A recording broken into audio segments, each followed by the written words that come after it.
지난주에 제가 이제 교회 지난주와 이번 주 2주에 걸쳐서 교회에 대한 이야기를 하는데, 지난주에 그 예수 생명에 대한 교회 본질에 대한 이야기를 했어요. 오늘은 교회가 지닌 그 공공성에 대한 이야기를 좀 하려고 합니다. 어젯밤에 제가 이렇게 설교를 준비하는데 한 새벽 3시 반쯤 4시쯤 됐나? 근데 배가 고픈 거예요. 새벽에 이렇게. 어제 제가 토요일은 거의 이제 주일은 거의 이제 밤을 지금 새고 오잖아요. 근데 평소 그렇게 배가 잘 안 고픈데 그러니까 오늘 새벽에는 좀 한 배가 고픈 거예요. 배가 고프니까 배가 고프고 좀 졸립고 이러니까 설교를 준비하면서 그냥 이 정도면 됐으니까 대충 준비하고 좀 빨리 잤으면 좋겠다 하는 마음이 쭉 들어오면서 이런 질문을 좀 던져봤어요. 제가 왜 이렇게 설교를 준비하고 있을까? 또 지금 이 시간에 저는 왜 여기 계신 분들에게 설교를 하고 있을까 하는 거죠. 바꿔 말하면 여기 계신 분들은 지금 이 시간에 왜 이 자리에 앉아서 설교를 듣고 있을까 하는 거예요. 왜 그럴까요? 근데 생각할수록 새벽에 그 생각을 하면서 알면 할수록 되게 분명해지는 거예요. 이유는 딱 하나인 거죠. 성경, 즉 하나님의 말씀을 알아가면서 하나님을 올바르게 사랑하기 위함이죠. 제가 지금 이 자리에서 설교를 하는 이유는 우리 성도님들로 하여금 하나님을 올바르게 사랑하도록 하기 위해서인 거예요. 이 자리에 계신 분들이 앉아서 설교를 듣고 있는 이유는 하나님을 올바르게 사랑하기 위해서인 거예요. 이 하나님을 향한 마음이 없으면 말씀을 들으면서 찔리고 죄송하기도 한 거죠. 마치 설교를 하면서 종교적인 헌신을 끌어내고 헌금을 끌어내고 그러기 위함이 아니고, 우리를 어디에 뭔가 이렇게 사용하기 위함이 아니고, 또 예배를 드리고 나서 내가 예배 드리고 말씀 들었으니까 나는 그리스도인이구나, 어떤 자기 위안의 어떤 그런 삶의 방식이 아니라 우리로 하여금 하나님을 사랑하도록 하기 위함인 거예요. 그러니까 우리가 그 생각을 충분히 분명히 하실 수 있으셔야 돼요.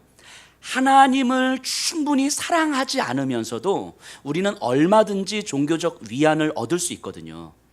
하나님을 향한 사랑이 없어도 종교적인 위안을 얻을 수 있다고요. 그리고 그 위로에 반응하면서 얼마든지 봉사도 할 수 있어요. 우리 절에 가보신 분들은 아시겠지만, 절에 가면 포스트잇이나 조그만 메모지로 막 이렇게 붙어 있는 거 많이 보실 거예요.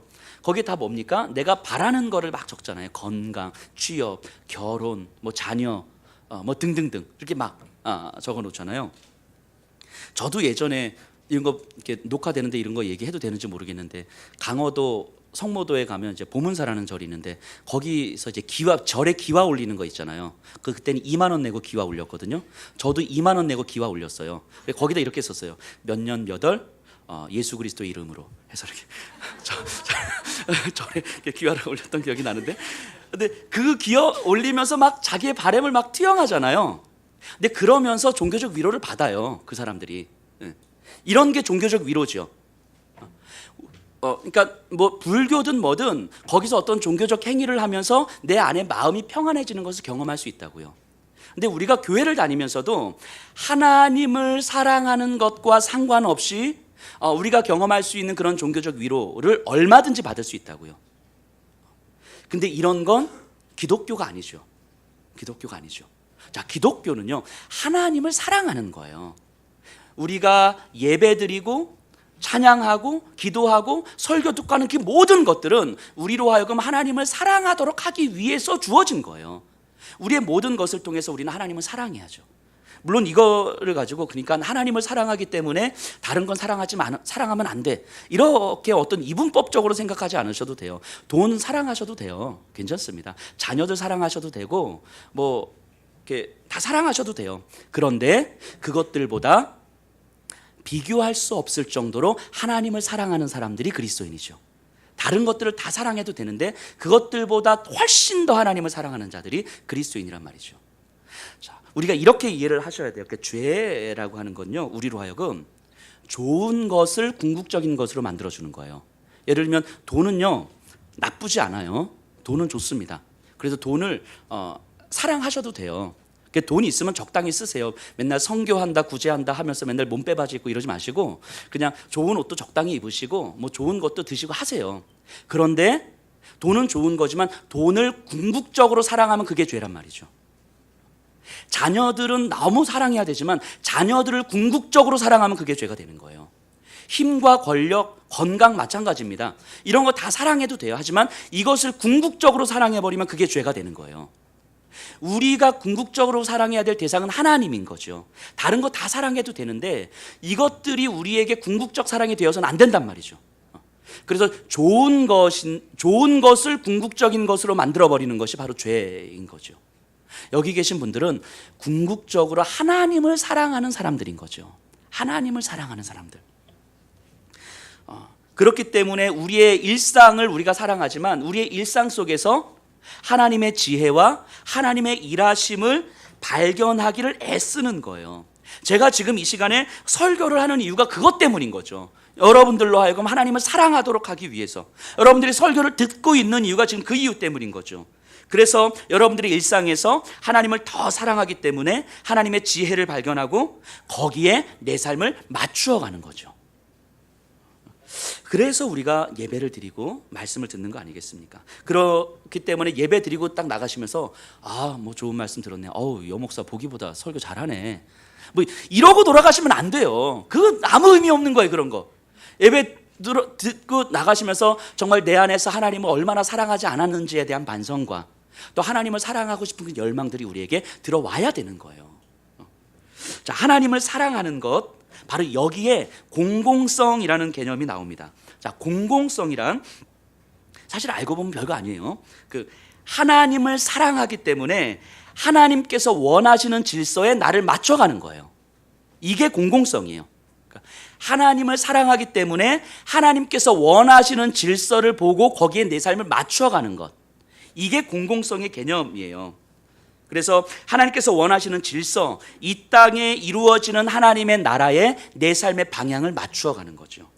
그래서 공공성이라는 건 실천적 개념이에요. 그냥 이론적으로 알고 있는 것이 아니라 구체적으로 무언가 살아내는 방식이라고요. 공공성은. 우리가 물론 이 자리에 계신 분들은 뭐 다이어트를 하실 필요가 없으신 분들이 다 모이셨어요. 다이어트 이런 거 하지 마세요. 자, 근데 생각해 보세요. 우리가 다이어트 한다고 생각하면서 정말 오래전부터 결단하고 막 결심하면서 TV를 보면서 슈퍼모델을 보면서 나는 저렇게 다이어트 할 거라고 막 소원하고 막 마음을 먹습니다. 그러면서 닭다리를 뜯어요, 이렇게. 자, 생각해 보세요. 여기서 내 중심에는 다이어트가 중심입니까? 닭다리를 뜯는 게 중심입니까? 닭다리 뜯는 게 중심인 거예요. 우리가 생각하는 게 내 중심이 아니고 내가 구체적으로 살아가는 게 내 중심인 거예요. 그런데 우리는 이걸 반복하다 보면은 이제 만나는 사람마다 너 이제 다이어트 하려고요. 그래서 제가 슈퍼모델을 보면서 정말 그렇게 하려고 머릿속에 그리고 있어요. 그리고 음식 조절은 내일부터 하려고요. 이런 거죠. 근데 이거는 사실은 다이어트를 해야 되겠다는 생각을 가득하고 있지만 사실 나를 움직이는 힘은 닭다리인 거예요. 근데 이걸 아셔야 되는 거예요. 신앙도 똑같아요. 신앙도. 우리가 아무리 많이 듣고 많이 알고 있지만 사실 내 중심은 내가 움직이는 거라고요. 내가 움직이는 것. 공공성이라고 우리가 이해할 때는 이렇게 실천적 개념으로 이해를 해야 돼요. 구체적으로 내가 어떻게 움직이고 있는가. 가정에서 아내를 대할 때, 남편을 대할 때, 자녀들을 대할 때 과연 내 중심에 뭐가 있는가.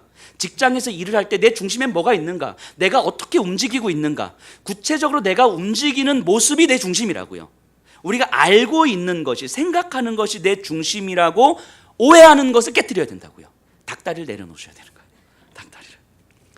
자, 이 공공성을 이해할 때 이렇게 실천적 개념으로 우리가 이해를 해야 되는데요. 교회는요, 본질적으로 그 공공성을 가지고 있어요. 당연한 거 아니겠습니까? 하나님께서 원하시는 질서에 우리의 삶, 교회가 맞추어 가는 거잖아요. 이건 당연한 거잖아요. 그냥 교회는 공공성을 그 본질로 합니다. 신앙은 그 자체가 공공적 성격을 가지고 있는 거예요.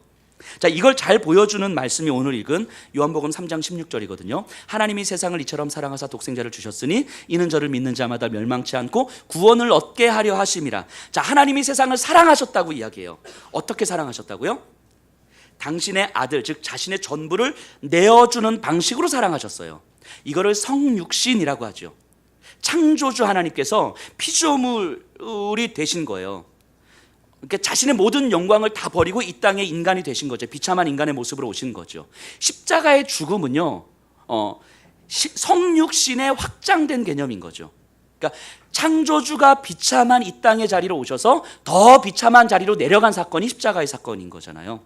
그러니까 성육신은 이 세상을 사랑하셔서 이 세상을 구원하기 위해서 이 세상으로 오신 사건이 성육신이에요.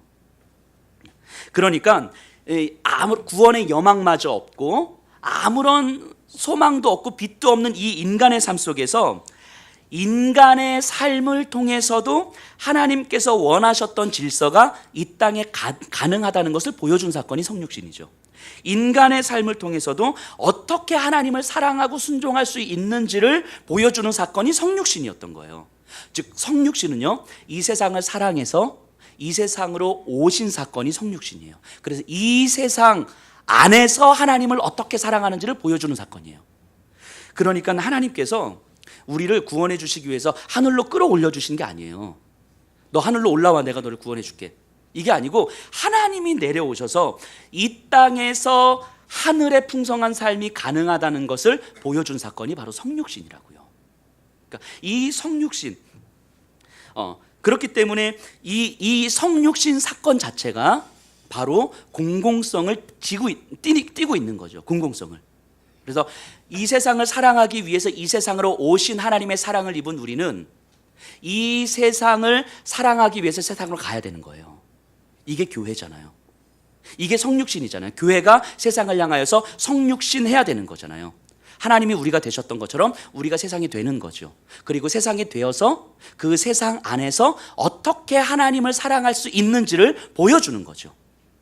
이게 성육신이에요. 교회가 그리스도인들이 보여줘야 될 성육신. 그러니까 교회가 거룩함이라는 장벽을 딱 쳐놓고 우리끼리 막 즐겁고 행복하고 말씀 가운데 막 풍성하고 목사님 교회 오니까 너무 행복해요, 즐거워요. 이거는 사실은 하나님께서 원하시는 공동체의 모습이 아니죠. 하나님은 우리를 사랑하시기 위해서 성육신의 방식을 택하신 거예요. 그리고 우리로 하여금 세상으로 보내셨잖아요. 그러니까 우리는 세상에 대해서 성육신적 방식으로 살아가는 거죠. 교회의 문을 거룩함으로 가득 채우고 믿는 자와 믿지 않는 자, 나는 너희들과 달라, 나는 구원받은 자고 너는 세속적이고 나는 거룩하고, 이런 게 하나님께서 원하시는 공동체가 아니라는 거예요. 이것은 교회를 사유화하는 거죠. 사유화. 우리들의 것으로 사유화하는 거예요. 교회가 하나님의 것이라면 이 세상을 사랑하시는 하나님의 방식으로, 하나님께서 원하시는 질서로 우리가 시선도 가고 삶도 가야죠. 그래서 그곳에서 하나님께서 원하시는 이 세상, 하나님께서 사랑하시는 이 세상에 우리를 어떻게 보내셨는지, 어떻게 우리가 세상이 되어서 세상 가운데서 하나님을 사랑할 수 있다는 것을 보여줄 수 있을지를 고민하고 묻고 말씀의 능력을 힘입어야 되는 거죠. 이게 교회가 가지고 있는 공공성이에요. 그러니까 공공성의 근거는 성육신이고요. 이 공공성은 교회가 그 본질로 하는 속성인 거예요. 이 성육신의 반대 개념을 성경에 나오는 말은 아닌데 이렇게 만들어 봅니다. 탈육신이라고 합니다. 탈육신, 성육신의 반대 개념을. 이 성육신이 하나님의 질서에 내 삶을 맞추어 가는 거라면 탈육신은 나에게 맞추는 거예요, 질서를. 그러니까 내가 믿을만 하니까 믿고, 내가 할 만하니까 봉사하고, 내가 할 수 있는 거니까 하고, 내가 하기 싫은 것은 안 하고 등등. 믿음 생활을, 신앙 생활을 하고 교회 생활을 하지만 그 중심이 나인 거죠. 나. 그래서 나를 기준으로 모은 걸 판단하는 거예요. 이런 걸 탈육신화라고 이야기를 합니다. 자, 우리는 그럼 근본적으로 질문을 던져봐야 되는 거예요. 예수 그리스도를 믿는 우리가, 이 교회의 공동체를 이루고 있는 우리가 과연 성육신적 삶을 살고 있는 것인지 탈육신적 삶을 살고 있는 것인지, 이거를 진지하게 질문 던져봐야 되는 거죠. 탈육신적 삶은 예수께서 원하셨던 공동체가 아니에요. 예수님께서 원하셨던 공동체는 끊임없이 성육신하는 방식으로 살아가는 거죠. 나를 하나님께서 원하셨던 질서에 맞추어가는 삶을 사는 거죠. 그래서 내가 사랑해야 될 그가 되어버리는 거죠. 그래서 우리가 부부 세미나 같은 거 하다 보면 이런 말을 제가 자주 하는데, 부부 사이에 소통이 제일 안 되는 가장 큰 이유가 뭡니까? 물론 여기 계신 분들은 소통 다 잘 되시죠. 부부 사이에 소통이 잘 안 되는 이유가 뭐예요? 내가 그가 되지 못하기 때문인 거잖아요. 나는 나이기 때문에 저를 이해하지 못하는 거죠. 내가 그가 되어지면 사실은 소통이 안 될 리가 없는 거죠. 근데 이게 그렇게 어려우니까 문제인 거잖아요. 근데 이게 성육신이라고요. 성육신. 내가 그가 되어지는 것. 그래서 그 안에서 충분히 소통하고 충분히 존중하고 충분히 사랑하고 그로 하여금 내가 성육신할 수 있었던 그 힘의 근거를 또 알려줄 수 있는 거죠. 자, 그럼 이 공공성을 조금 더 구체적으로 살펴보면요, 이 공공성은요, 그게 교회 내적 공공성과 교회 외적 공공성으로 나누어져요. 이 교회 내적 공공성이라는 건 공공성이라는 개념을 이해하면 그렇게 어렵지 않습니다. 교회 안에서 서로가 서로 사이에 성육신적 삶을 살아가는 걸 의미하는 거예요. 하나님께서 원하시는 교회 공동체의 질서가 무엇입니까? 한 사람 한 사람이 너무 소중하다는 것을 다 같이 경험하는 공동체잖아요. 이게 하나님께서 교회에서 원하시는 공동체예요. 가진 것의 크기가 아니고 그냥 그 존재로 충분히 소중할 수 있다는 것을 경험하는 공동체. 그래서 헌금 많이 하는 사람 뭐 소중하고 그렇지 않은 사람 덜 소중하고 아이들은 그냥 그렇고 어른들은 더 소중하고 이런 게 아니라 모두가 다 너무너무 소중한 지체라는 것을 함께 경험하는 공동체. 그래서 저희 교회 주보에 제가 저희 교회 모토처럼 이렇게 써놓은 글이 있죠. 교회는요, 누구도 특별하지 않지만 누구나 소중하다. 이게 교회예요. 누구도 특별하지 않지만 누구나 소중하다. 그렇기 때문에 예수님도 그때 당시에 천덕꾸러기처럼 여겨지고 사람들이 불편해하는 그 어린아이조차 충분히 존중하고 충분히 소중하게 여겨주신 거죠. 그러니까 이게 교회 안에서 서로가 서로를 향한 성육신적 태도인 거죠. 이게 좀 작게 구체적으로 이야기하면 사람을 대하는 태도예요. 공동체 안에서 만나는 사람에 대한 태도, 어떠한 판단이나 평가를 하지 않는 태도, 그 마음을 충분히 존중하는 태도, 사람에 대한 내 생각을 내려놓고 하나님께서는 저 사람을 어떻게 보실까를 먼저 생각하는 태도, 이게 성육신이에요. 사람에 대한 내 생각을 먼저 내려놓는 거죠. 아기 한 명 키우는 엄마들 힘드시잖아요. 근데 아기 한 명 키우는 엄마들이 정말 육아가 이렇게 힘든지 몰랐어요. 너무 힘들어요. 라고 하는데 옆에서 아기 둘 키우는 엄마가 그거 아무것도 아니라고. 애 한 명이 뭐가 힘드냐고. 나는 지금 둘 키워보라고 막. 이러면 이 힘들어요 말한 사람이 뭐가 돼요. 그죠? 자, 이런 게 둘 키우는 게 분명히 힘들지만 한 명 키우는 것도 힘들어요. 아마 본인도 한 명 키울 때 힘드셨을 거예요. 그죠? 근데 중요한 건 내 경험으로 다른 이의 경험이 아무것도 아닌 것처럼 판단해 버리는 거잖아요. 나도 이렇게 지나왔는데 그거 생각해 보니까 아무것도 아니더라. 내 경험으로 다른 이의 경험을 판단하는 거잖아요. 근데 이러면 안 된다는 거예요. 이게 아니고 저 사람은 충분히 힘들 수 있는 거죠. 내가 볼 땐 정말 아무것도 아닌 것 같은데 충분히 힘들 수 있는 거죠. 청소년 아이들 상담하다 보면 연애 상담하면 어떤 여자친구하고 헤어졌어요. 우리 힘들겠다. 한 2달 있다가 새로운 여자친구예요. 또 한 조금 있으면 헤어져요. 목사님 힘들어요. 제 생각에 뭐가 힘들어요. 이럴 수는 있지만 사실은 그 아이한테는 너무 힘들 수 있는 거죠. 그러니까 내 경험으로 다른 이의 경험을 아무렇지도 않은 것처럼 판단하는 것, 그게 아니라 그 경험을 충분하게 존중해주고 그 힘겨움을 충분하게 존중해주는 것, 이런 게 성육신적 태도라고요. 사람에 대한 태도인 거죠. 교회 안에서 봉사하고 헌신하시고 섬기시는 분들이 많이 계세요. 저희는 뭐 거의 대부분이 이제 다 섬겨주고 계시는데 뭐 그런 분은 없으시지만 섬김을 이렇게 하시다 보면 앞에 나서서 일을 하시다 보면 때로는 여러 사람들의 마음에 안 들 수 있어요. 그럴 수 있죠. 뭐 이렇게 반찬이 짜니, 뭐 이게 많니, 뭐. 근데 그러지 마세요. 그러지 마시고 앞에서 섬기고 봉사하시는 분들을 바라보시면서 그래도 내가 해야 될 것들을 대신해 주시고 나를 대신해서 섬겨주시는 분들이기 때문에 그냥 감사하다고 이 한마디 해주시면 앞에서 섬겨주시는 분들도 너무 감사하죠. 기쁘죠. 이걸 가지고 이거 내 마음에 안 드네, 이건 이러니 저건 저러니, 이게 사실은 내 기준을 가지고 판단하고 있는 거죠. 이게 아니라 그냥 그 자체를 충분하게 존중해 주는 거예요. 우리 아이들, 교회 학교 아이들이 때로는 부족할 수 있거든요. 뭐 라면 먹고 이렇게 그냥 갈 수도 있어요. 쓰레기 그냥 막 버릴 수 있어요. 물론 가르쳐 줘야 되는데 그런 모습을 보면서 도대체 교회 학교 교사들은 뭐 하는 거야, 저거 안 가르치고, 이러지 마세요. 이러지 마시고 그래도 우리 선생님들 정말 애를 쓰고 계시거든요. 애를 쓰는데도 불구하고 안 되는 걸 어떻게 할 거예요. 그냥 선생님 저런 아이들 가르치느라 얼마나 수고하십니까? 이 말 한마디 해주시면 선생님들이 힘이 되는 거죠. 이게 그냥 인사치레로 하는 것이 아니고 그 사람을 존중해 주는 거예요. 그 섬김을 존중해 주는 거죠. 이런 게 성육신인 거예요. 교회 주일날 오셔서 교회 이렇게 쓰레기 청소가 이렇게 안 돼 있어, 청소도 한번 누구야 하면서 다 보면서 누구 집사네 뭐 이러지 마세요. 매주 토요일마다 우리 집사님들 오셔서 정말 애를 쓰세요. 애를 쓰고 청소를 싹 해도 우리 아이들이 한번 싹 지나가면 사실은 말짱 도루묵 되거든요. 그러니까 그냥 애를 쓰세요. 그럼 그 부분은 충분하게 존중해 주시는 거죠. 자, 다 마찬가지입니다. 봉사를 안 하시는 분들 보면서 뭐야 좀 뭐 아무것도 안 해 이러지 마세요. 그냥 예배 드리는 것만으로도 그분한테는 충분히 애를 쓰는 것일 수 있는 거예요. 충분한 존중해 주셔야 되는 거죠. 그러니까 교회를 이루고 있는 한 분 한 분은요, 어느 누구에게도 판단받고 평가받을 사람은 단 한 사람도 없어요. 왜냐하면 하나님께서 괜찮다 여겨주신 분들인 거잖아요. 하나님께서 사랑한다 여겨주신 분들인 거잖아요. 이 생각을 가지고 서로를 대하는 거예요.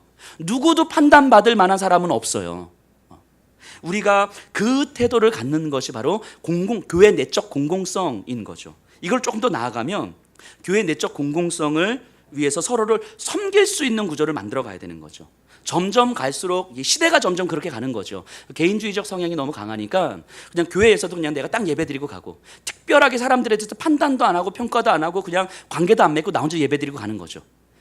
이런 방식으로는 교회의 공공성을 세워갈 수가 없습니다. 교회는 그런 곳이 아니죠. 함께 모이고 함께 나누고 함께 교회를 세워가는 구조를 만들어 가야 해요. 그러니까 그렇다고 무조건 뭐 강제적으로 뭔가를 합시다 이런 게 아니고, 교회를 이루시는 여러분들이 함께 그런 구조를 고민하고 만들어가는 거죠. 서로가 서로를 향해서 사랑을 실천할 수 있는 구조를 만드는 거예요.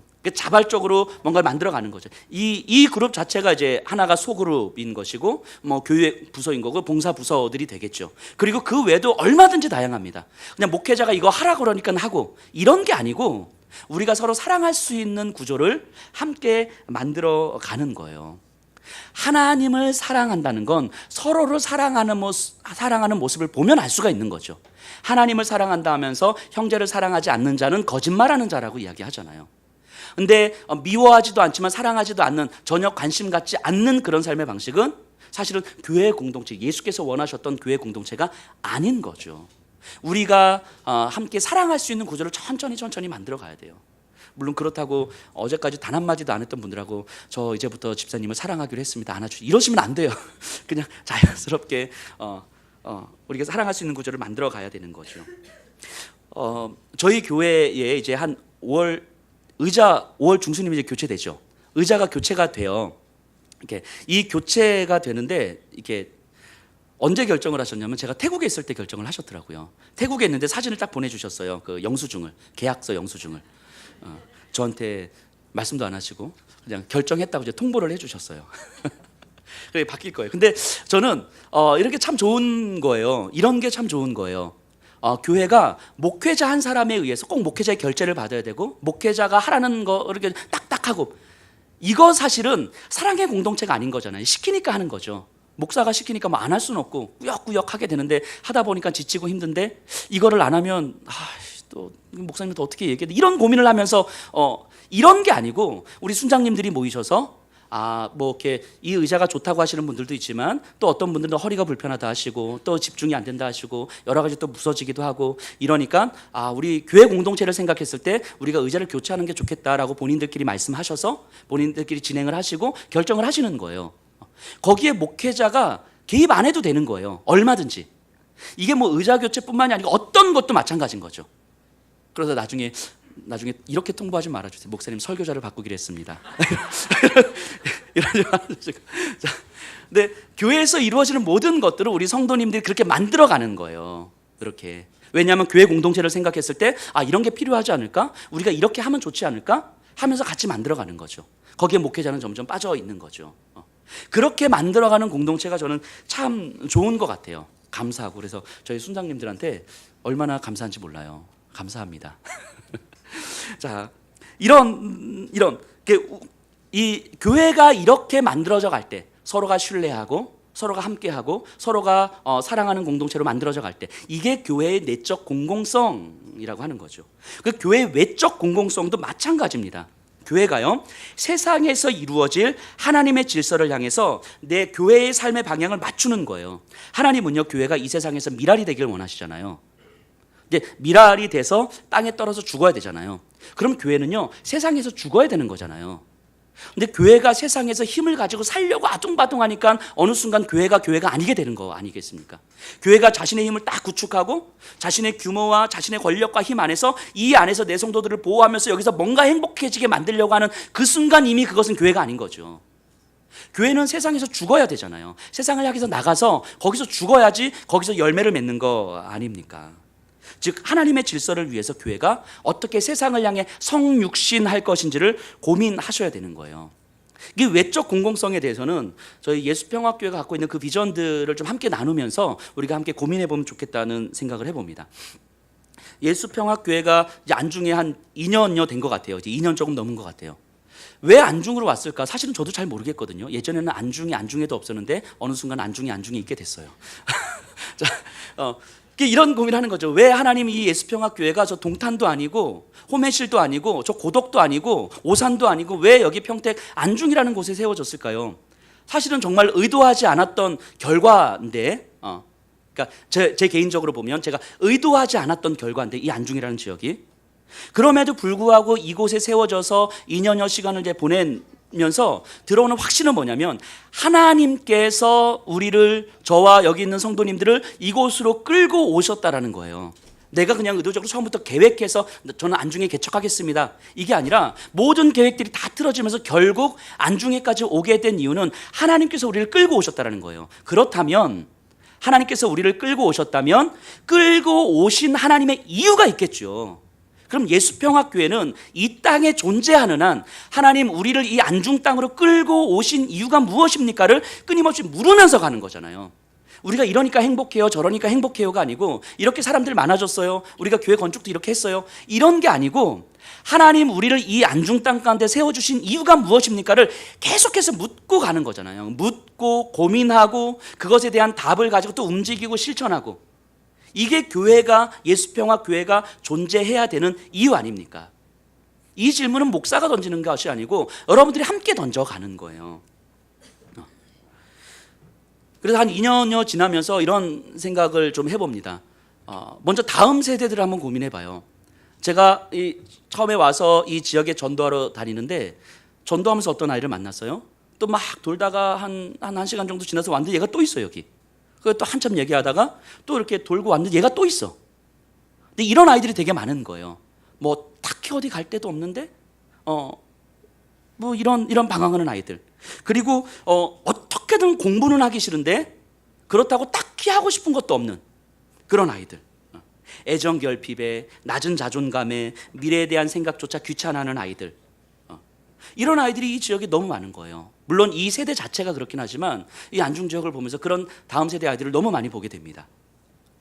저 교회 안에서 이런 아이들에게 성경 조금 가르쳐 주는 것을 넘어서 하나님의 사랑이 무엇인지를 보여줄 수 있어야 되는 거잖아요. 일주일에 한번 예배 드리고 설교하고 성경 공부 딱 하고 그냥 끝. 이게 아니고 정말 여기서 하나님이 너희를 얼마나 사랑하는지, 우리가 하나님을 얼마나 사랑하는지를 보여줘야 되는 거잖아요. 우리 성도님들이 매 주일마다 청소년 아이들이 한 4시쯤 예배가 끝나는데 끝나면 간식을 이렇게 준비해 주세요. 매주일. 참 감사한 것 같아요. 우리 아이들이 가정에서도 받아보지 못한 그런 관심과 사랑을 교회에서 받고 있음에 대해서 너무 행복해하는 것 같아요. 그래서 이렇게 예배는 안 드려도 간식 먹으러 오는 아이들도 있는 것 같아요, 보니까. 네, 감사해요. 그리고 정말 보는 어른들마다 그냥 인사해 주시고, 모르는 어른인데도 그냥 인사해 주시고 안아 주시고. 그러니까 이 아이들이 사실은 이렇게 여기서 그 따뜻함을 경험하게 되는 거죠. 그래서 우리 아이들이 교회 아이들이 주중에 거의 매일 오거든요, 교회. 제가 와서 공부하러 온다고 이야기하는데 공부하는 모습은 한 번도 못 본 것 같고 그냥 와요, 이렇게. 근데 와서 그냥 이야기 나누고 간식 먹고 이렇게 가거든요. 근데 그런 모습들, 그러니까 아이들이 어디에서도 받아보지 못한 사랑과 관심을 교회에서 받으면서 여기서 하나님의 사랑을 조금씩 느껴가는 거죠. 아이들에게 조금 더 관심, 지금도 많이 가져주시지만 조금 더 많이 가져주세요. 아이스크림 하나라도 이렇게 좀 사주시고. 자, 근데 여기서 조금 더 나아가서 이 아이들의 삶에 대한 비전과 진지함을 가르쳐 줄 수 있는 것도 이제는 고민해야 되는 거죠. 단회적으로 사랑하고 단회적으로 뭐 간식 사주고 이런 것을 넘어서 이 아이들의 미래를 준비할 수 있도록 우리가 가르쳐 줘야 되는 거잖아요. 일주일에 한 번 교회에서 배우는 것과 매일 학교와 가정에서 영향을 받는 것, 어떤 것에 아이들이 더 영향을 받겠습니까? 이거 분명하잖아요. 매일 노출되어 있는 환경에서 아이들은 훨씬 더 많은 영향력을 받잖아요. 그렇다면 우리가 일주일에 한 번이 아니라 주중에도 어떻게 우리가 아이들을 만나서 아이들에게 삶의 가치와 또 하나님 나라의 그 풍성함과 자기 삶의 그 비전들을 가르쳐 줄 수 있을 것인가를 우리가 고민을 해야 되는 거죠. 그 삶의 습관들을 어떻게 만들어 줄까? 이것을 우리가 고민해야 되는 거죠. 교회는 이런 걸 고민하는 거예요. 이런 게 성육신적 삶이라고 하는 거죠. 그래서 아이들의 현장의 삶 속에서 어떻게 하늘의 삶, 하나님의 풍성한 삶을 경험하게 할 수 있을까를 고민하는 거죠. 그리고 그걸 한번 만들어 가 보는 거죠. 그래서 아이들을 위한 교육을 고민합니다. 아이들을 위한. 주중에 안중에 있는 아이들을 체계적으로 어떻게 교육할 수 있는 교육 시스템을 만들기를 이제 고민하는 거예요. 미취학 아이들과 그 가정들, 초등학생들과 그 가정들, 그리고 우리 청소년 아이들과 그 가정들을 어떻게 주중에 교육을 할 수 있을지를 계속 고민합니다. 그리고 제가 개인적으로 계속 공부도 하고 있고, 그리고 어느 정도 시간이 되면 제가 우리 성도님들과 함께 이런 것들을 좀 나누려고 해요. 주중에 정말로 아이들을 체계적으로 교육할 수 있는 주중 교육 시스템들을 좀 만들어가는 거죠. 적어도 그 아무런 가치를 배우지 못한 채 열등감만을 만들고 비교와 경쟁만을 만드는 이 교육보다는 이 땅을 창조하신 분의 질서를 배우며 그 질서에 합당한 삶을 꿈꿀 수 있는 아이들이 하나님께서 훨씬 더 원하는 삶의 방식 아니겠습니까? 그렇다면 교회는 그걸 고민해 봐야 되는 거죠. 고민하고 하나님께 물어봐야 되는 거죠. 이 지역의 어르신들을 좀 돌아보다 보면요, 저희 안중이 한 5만 인구인데 독거 어르신들이 한 189가정, 200가정 정도 돼요. 거의 굉장히 많은 이렇게 분들이거든요. 근데 이분들의 그 삶의 마지막을 하나님의 품 안에서 편히 쉴 수 있도록 하는 그 시스템도 한번 고민해 보는 거예요. 창조주를 알지 못한 채 쓸쓸히 죽음을 맞이해야만 하는 어르신들이 너무 많거든요. 그 귀한 영혼들에게 창조주에 대한 이야기, 예수 그리스도에 대한 이야기를 들려주며 그 영혼의 안식을 이루어주는 것이 하나님께서 정말 원하시는 질서 아니겠어요? 그럼 한번 고민해 봐야 되는 거죠. 우리 성도님들이 갖고 있는 그 재능들을 함께 나누시면서 이 지역의 사람들의 그 필요를 채워가는 거죠. 그러면서 내 소유, 내 것에 집중하기보다 나눔이 훨씬 더 가치 있는 삶이라는 걸 보여주는 거죠. 이게 단지 전도 프로그램의 일환으로 교회에서 이루어지는 문화 강좌 이런 차원이 아니고 성육신적 삶에 대한 고민인 거예요. 이런 게 교회가 갖는 공공성인 거죠. 물론 이렇게 우리 재정복을 이렇게 보시면 알겠지만, 목사님 이 재정 가지고 도대체 뭘 하시겠다고 꿈도 크셔 이러실지도 모르겠지만, 우리가 돈이 있고 없고를 떠나서 그것이 하나님께서 원하시는 거라면 우리가 물어봐야 되는 거죠. 우리가 고민해 봐야 되는 거죠. 우리가 움직여 봐야 되는 거죠. 그래서 하나님의 원하시는 질서를 이루는 삶, 교회의 공공성을 위해서 저는 이런 고민을 한번 해봅니다. 제가 여러 번 말씀드렸는데요, 우리 성도님들이 유산 안 물려주기 운동, 이런 거 한번 해보면 참 좋겠다 싶어요. 우리 개인적으로 몇몇 집사님들이 목사님 설교 시간에 그런 거 말씀하지 마세요. 우리 성도님들이 다 떠납니다. 그런데 한번 해봤습니다. 자, 유산 안 물려주기 운동. 이건 뭐냐면 자녀들에게 조금 더 많은 돈을 물려주는 삶이 아니고, 이 돈이 얼마이든 상관없어요. 100원이든 1000원이든 100만 원이든 1억이든 상관없어요. 금액이 얼마이든 이 재산들을 함께 모아서 우리의 성도님들과 자녀들과 함께 이 지역의 아이들을 위해서 공공성을 이루기 위해서 우리에게 뭐가 필요한가? 학교를 하나 세워볼까? 우리들의 어떤 유산들을 모아서 학교를 하나 세워보는 거죠. 기독교 대안학교를 한번 세워보는 거죠. 이 지역의 어르신들을 위해서 요양시설을 한번 우리가 세워볼까? 청년들과 이주 노동자들을 위해서 사회적 기업을 한번 만들어보면 어떨까? 유산 안 물려주기 운동이라는 것은 단지 그냥 헌금해라 이런 차원의 문제가 아니고, 우리에게 허락된 이 물질을 우리 자녀들에게 물려주는 삶의 방식, 그래서 자녀들에게 좀 더 많은 것을 물려주기 위해서 평생 애를 쓰는 삶의 방식이 아니고, 우리에게 허락된 물질이 하나님께서 원하시는 그 삶의 질서, 교회의 공공성을 이루는데 어떻게 사용될 것인가, 이 삶의 방향과 가치를 만들고 우리의 자녀들에게는 부모님의 삶의 방향과 부모님의 삶의 가치에 동참할 수 있도록 만들어주는 거죠. 돈을 유산으로 물려주기보다는 부모님의 삶의 가치와 그 신앙을 유산으로 물려주는 삶, 이것이 이 땅에서 그리스도인들과 교회가 정말 성육신적 삶을 살아가는 하나의 방식이 아닐까 하는 생각을 해보는 거죠. 이런 게 성육신적 삶인 거예요. 내 소유에 집중하는 삶을 넘어서 하나님께서 원하시는 질서에 내 삶을 맞추어 가는 거죠. 그래서 제가 이 유산 물려주기 안 물려주기 운동 한 5년 정도 지난 다음에 하려고 했는데 2년 지났는데 해버렸네요. 우리가 근데 우리가 이런 걸 같이 고민하는 거예요. 교회의 공공성이라는 게 과연 무엇인가? 교회의 공공성을 이루기 위해서, 공공성을 회복하기 위해서 과연 우리가 함께 할 수 있는 것들이 무엇인가? 물론 교회가 이 모든 것들을 다 해야 된다는 거 아니에요. 안 해도 돼요. 하지만 지역에 교회가 존재해야 되는 이유가 교회 자체를 위해서가 아니라면 이 지역에서 이루실 하나님의 질서를 위해서 성육신적 삶을 사는 고민을 해야 된다는 걸 말씀드리는 거예요. 그래서 하나님께 묻고 하나님의 때와 하나님의 방법에 대해서 고민하는 거죠. 그러다 하나님께서 허락하시면 마땅히 감당하면 되고요. 하나님께서 허락하시지 않으시면 허락하시는 한도까지만 우리가 감당하면 되는 거죠. 꼭 우리가 모든 것들을 다 할 필요가 없어요. 또 말씀드린 것 외에도 사실은 우리가 감당할 수 있는 부분들이 너무너무 많죠. 하지만 우리에게 허락하시고 우리에게 감당하시는 것들이 무엇인지를 묻고 고민하고 우리 성도님들이 함께 만들어가는 거예요. 자, 어떤 사람이요, 그 사람이 믿고 있는 바를 알려면 그 사람이 행하는 것을 보면 안다고 그랬어요. 자, 우리 교회가 믿고 있는 바가 무엇인지를 세상이 알려면 교회가 말하는 것이 아니고 교회가 어떻게 하고 있는지를 보면 교회가 믿고 있는 바를 알 수 있다는 거죠. 교회가 믿고 있는 바는 뭐예요? 이 세상을 사랑하셔서 세상으로 내려오신 성육신하신 하나님인 거잖아요. 그럼 교회가 그 성육신하신 하나님을 보여주기 위해서는 어떻게 해야 돼요? 세상을 향하여서 우리도 성육신을 해야지 성육신하신 하나님이 드러나는 거잖아요. 근데 여전히 우리는 탈육신적 삶을 살아가면서 성육신적 하나님에 대해서 계속 이야기하는 건 닭다리 뜯고 있는 거하고 똑같다는 거죠. 이제는 이 닭다리를 내려놓으셔야 되는 거 아니겠습니까? 저는 이런 간절한 바람을 갖습니다. 여기 있는 우리 성도님들이 정말 그렇게 하나님을 사랑했으면 좋겠어요.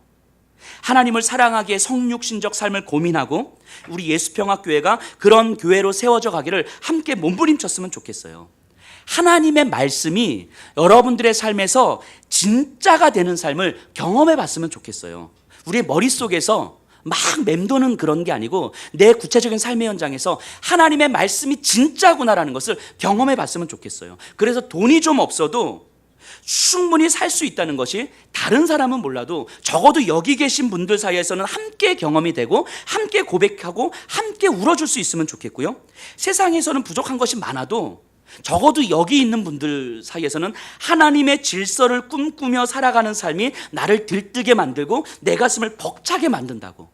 그래서 이 가슴 벅참이라면 그냥 이걸로도 하나님 저 충분할 것 같아요 라고 고백할 수 있는 그런 삶이었으면 좋겠어요. 이렇게 5년이 지나고 10년이 지나고 20년이 지나면서 하나님의 나라를 소망하면서 성육신적 삶을 살아가면서 우리의 삶 속에서 하나님께서 어떤 기적을 베풀어 주셨는지를 우리가 함께 경험하고 그 경험들을 우리 자녀들에게 함께 들려주고, 그래서 우리 자녀들이 정말 엄마 아빠가 살아갔던 그 삶으로 그 성육신적 삶이 저렇게 가슴 떨리고 저렇게 하나님의 말씀이 진짜가 되는 기적을 경험하는 삶이구나 라는 것을 듣고 보고 우리의 자녀들도 또 그러한 삶을 함께 이어가는 그런 여러분들과 그런 교회가 되었으면 좋겠습니다. 우리가 정말 교회의 공공성을 회복하셨으면 좋겠습니다.